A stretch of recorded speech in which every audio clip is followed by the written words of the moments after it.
Saudara-saudari terkasih, Injil hari ini menarik sekali untuk kita renungkan. Tuhan Yesus mengatakan bahwa engkau nanti akan dikucilkan, akan dianiaya, bahkan dibunuh. Yang menarik, bahkan yang membunuh engkau, mungkin mereka berpikir bahwa mereka telah berbakti kepada Allah. Dan itu terbukti dengan Yesus sendiri. Bangsa Yahudi menyalibkan Yesus, membunuh Yesus, dan mereka merasa itu berjasa bagi Tuhan mereka. Mengapa bisa begitu? Sebetulnya setiap orang itu, kita semua 90% lebih hidup di kepala kita. Kita menilai orang, kita menilai situasi, kita mengambil keputusan, itu berdasarkan apa yang ada di kepala kita masing-masing. Jadi, apa yang dilakukan bangsa Yahudi tentang Yesus, mereka merasa Yesus itu adalah tidak mungkin dari Allah karena melawan hukum Sabat. Yesus itu menghujat Allah bahkan, dan karena itu pantas dibunuh. Apakah Yesus begitu? Tidak. Itu semua di kepalanya orang-orang Yahudi itu. Dan mereka merasa benar karena itu yang ada di kepalanya.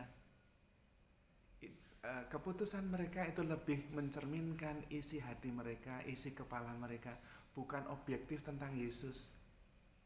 Kalau mereka menuduh Yesus menghujat Allah, itu isi kepala mereka, bukan Yesus. Yesus tidak menghujat Allah, Yesus malah Allah.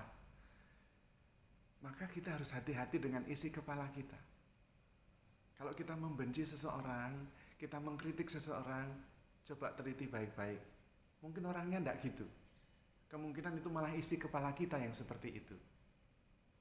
Seperti misalnya, orang mengatakan tentang kita orang Katolik. Orang Katolik itu menyembah patung. Orang Katolik itu menyembah berhala, menyembah Bunda Maria. Itu lebih tentang isi kepala mereka, bukan tentang orang Katolik. Maka kita perlu hati-hati. Kita bisa meneliti isi kepala kita seperti apa dari apa yang terungkap. Kalau kita berargumen dengan seseorang, ketahuan sekali itu. Kebanyakan orang membicarakan kita, mengkritik kita, itu lebih tentang isi kepala mereka, bukan tentang kita.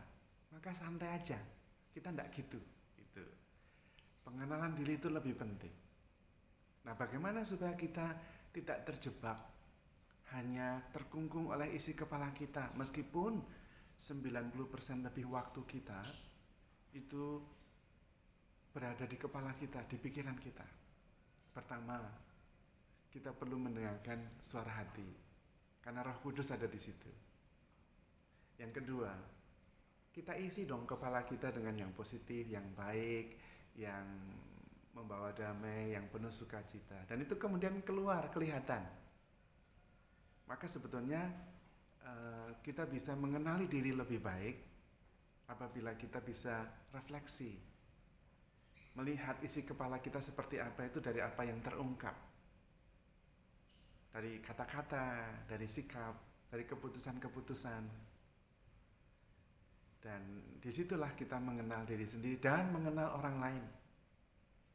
Maka benar istilah yang mengatakan kalau kita menunjuk jari kepada orang lain, yang ketiga yang lain itu menunjuk diri sendiri. Karena ketika ada ketika kita bereaksi dengan kata-kata seseorang, itu kemudian isi kepala kita semua keluar atas reaksi yang hanya satu mungkin. Ada orang lain yang menjengkelkan. Lalu kepala kita keluar semua isinya. Dia memang menjengkelkan, dari dulu dia begitu. Memang susah dia itu diberitahu. Keluar semua. Itu lebih isi kepala kita, bukan tentang orang itu. Mungkin orang itu hanya melakukan satu peristiwa kecil yang memicu isi kepala kita. Maka mari kita mengisi kepala kita dengan yang benar, yang baik, yang mulia, yang pantas, yang sedap didengar, yang mendatangkan berkat. Itu menurut Filipi bab 4 ayat 8. Yang kedua, dengarkan Roh Kudus di dalam hati kita. Hari ini Tuhan Yesus berpesan seperti itu. dengarkanlah bimbingan Roh Kudus yang akan mengajarkan engkau segala kebenaran, bukan hanya isi kepala kita yang kita ungkapkan. Dan itulah yang membawa damai sejahtera.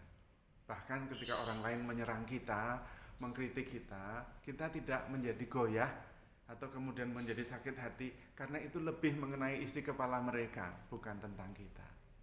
Kita lebih mengenal diri sendiri, terutama karena Roh Kudus mengajarkan segala kebenaran termasuk tentang diri kita. Kita bersyukur bahwa Roh Kudus dianugerahkan untuk membimbing kita kepada kebenaran, sehingga kita bisa mengenal kebenaran dalam diri kita sendiri, juga dalam diri orang lain, tetapi terutama kebenaran yang datang dari Tuhan. Tuhan memberkati.